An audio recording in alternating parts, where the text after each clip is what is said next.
The last weekend of February 2021 was CPAC, the Conservative Political Action Conference.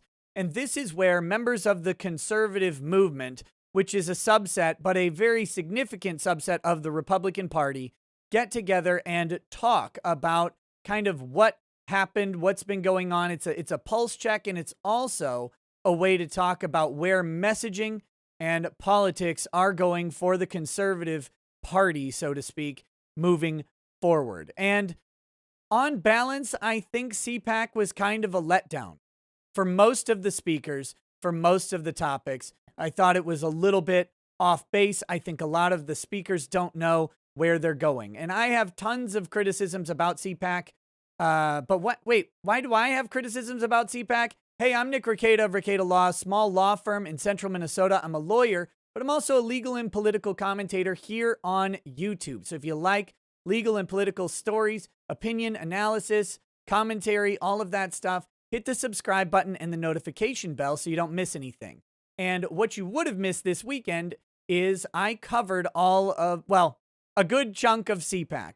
I covered a lot of CPAC live reacting to it, watching it along with the audience on live streams. And they can be found on my archive channel, which is linked down in the description below.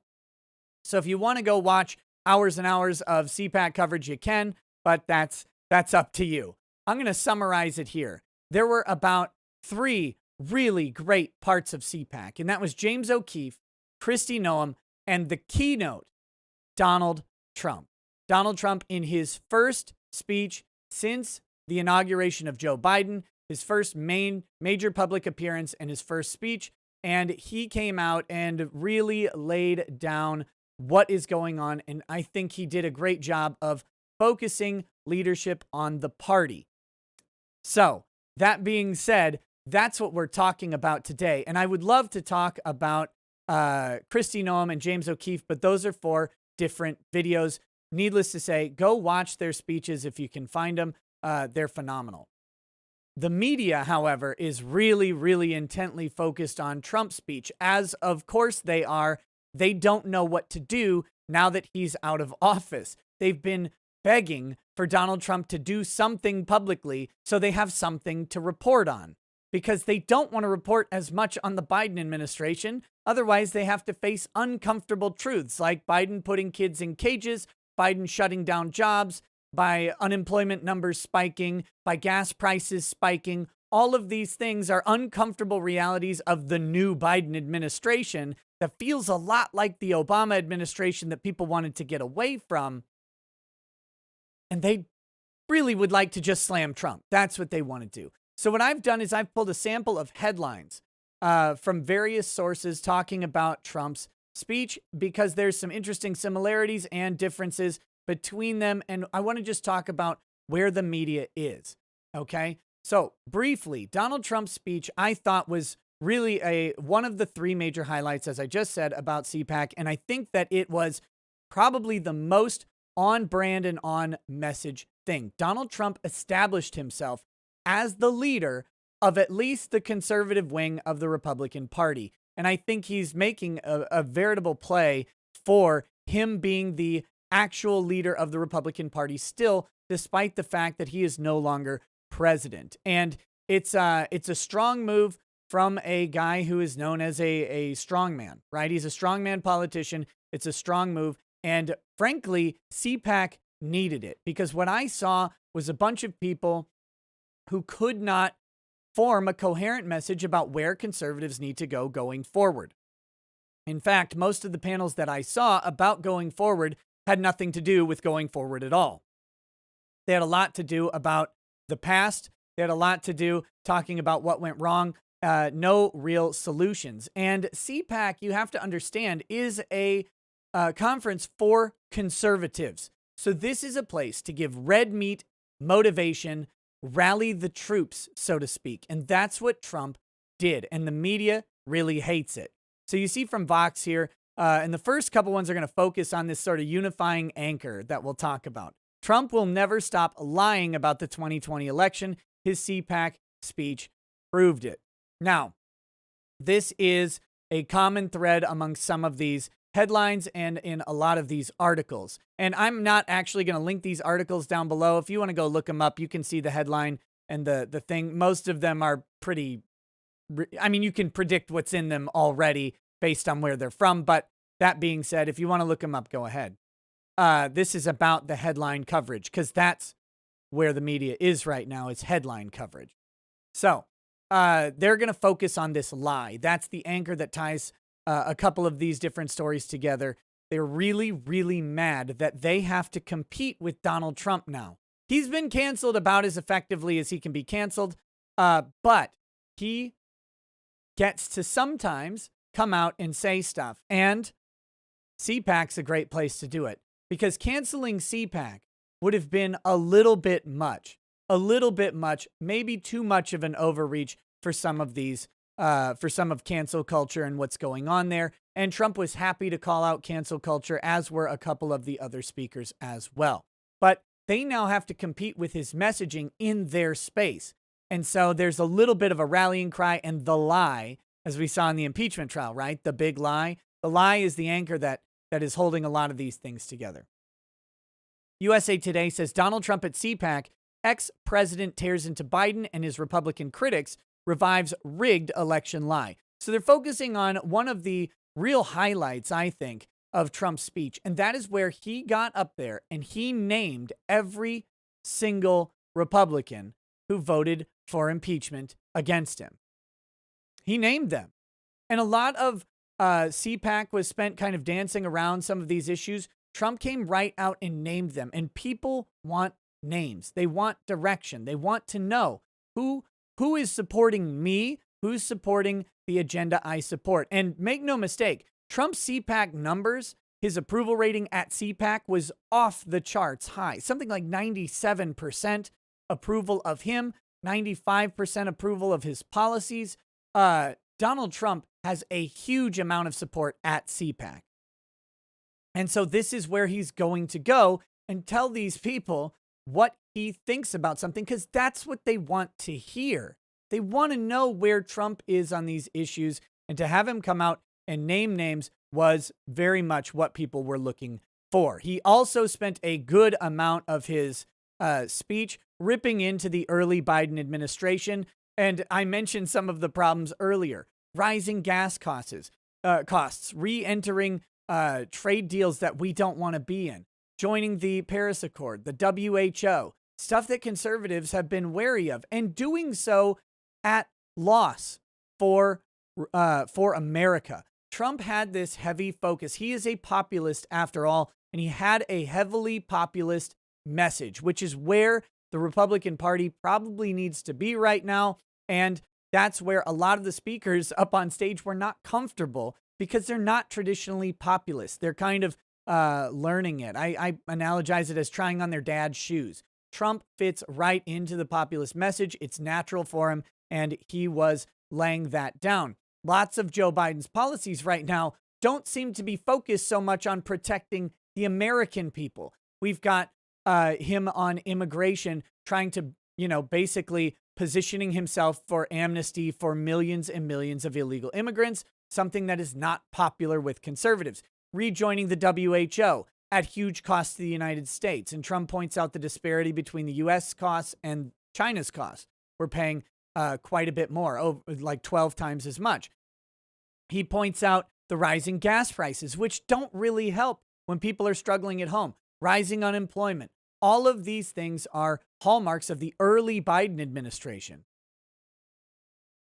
And they're not very popular with people who work and have to pay bills. So Trump was good at pointing that out. That was another highlight of his speech. Next, we've got CNN Politics. Trump teases 2024 presidential run in lie-filled CPAC speech. So again, they're focusing on this lie. That's a big thing for them. But this 2024 presidential run, I think, has them a little nervous. Trump was supposed to be defeated by the second impeachment. He was supposed to be gone. He was supposed to be removed. Even I thought that Trump was probably not going to position himself for a 2024 run. However, that was early on, and following the impeachment, and you see how his polling is doing, he's doing just fine. He's well positioned. He even has the tacit support of the turtle, Mitch McConnell. in saying that if Trump was the nominee, he'd back him 100%. I think the Democrats and the media are a little bit worried about a 2024 presidential run for Trump. Of course, they shouldn't be. That is a guaranteed moneymaker for the legacy media, which frankly needs to go away and die. So now we've got the insider. He with a final sort of lie thing here. They're focused on the lie, but this is a little bit different. Trump falsely claims in CPAC speech that he could beat Democrats for a third time in 2024. This is their Uber fact check that Trump is not the president right now. So they're like, he didn't beat them a second time, and he only barely beat them a first time.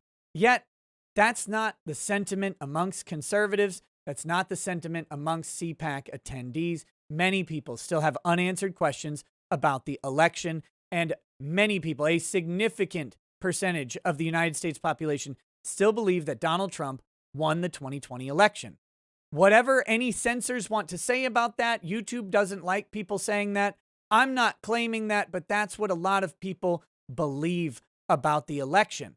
And the news media cannot wrap their heads around this because their messaging, as laid out in the Time magazine article, their messaging was unified and devastating about this being a false narrative of stealing the election. They've been working on it for over a year before the election took place. They were supposed to squish this out, and they can't, and they hate it. And again, they're competing with Donald Trump now, a post-canceled Donald Trump. He's done. They can't go after is Twitter anymore, and the stuff that they can go after is getting harder and harder to peel away from him. And so now he's got a level of insulation, and they've got to compete with that message. And they don't get to control what happens at CPAC. That makes them very, very mad.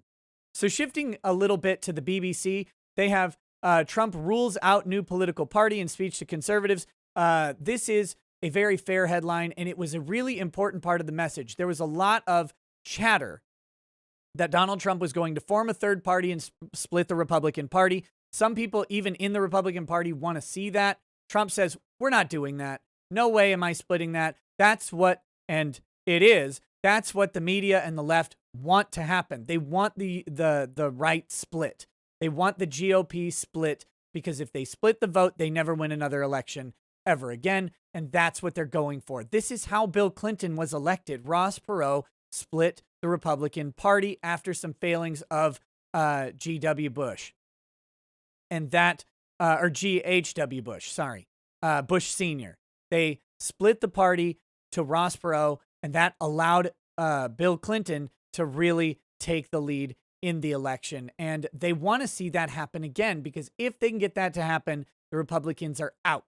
They're out. Trump says, no, we're going to excise the nasty parts of the GOP, and we're going to run this party. And again, going back to that earlier statement, he named names. He put it out there. And that leads us to the final part here. New York Times. Trump pledges GOP unity, then attacks Republicans who backed impeachment. Well, listen, in the perspective of Trump and conservatives, you don't have unity with cancer.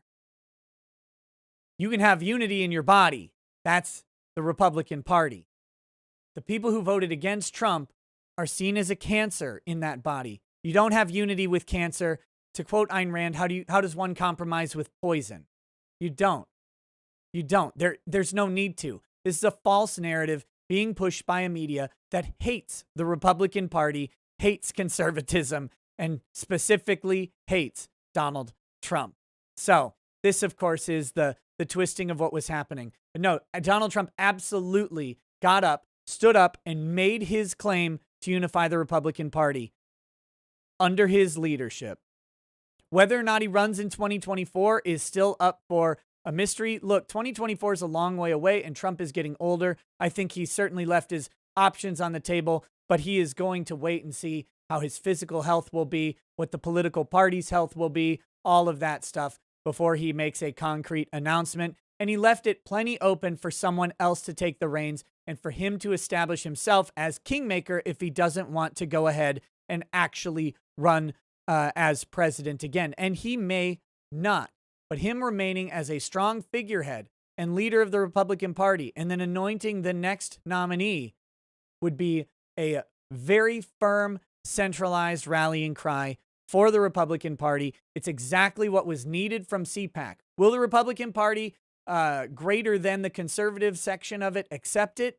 I don't know. That remains to be seen. There's a couple more years of probably infighting and battling over the soul of the Republican Party to come, but Donald Trump has emerged as a frontrunner, while his competitors, people like the Lincoln Project, Mitt Romney, Liz Cheney, they're not so popular right now. So we'll see how it shapes up. Hey, if you like this video, drop a comment down below. Let me know what you think. Please hit the like and share and all of that stuff. Thank you so much for watching. Subscribe, all of that. Until we talk next time. Peace. Peace.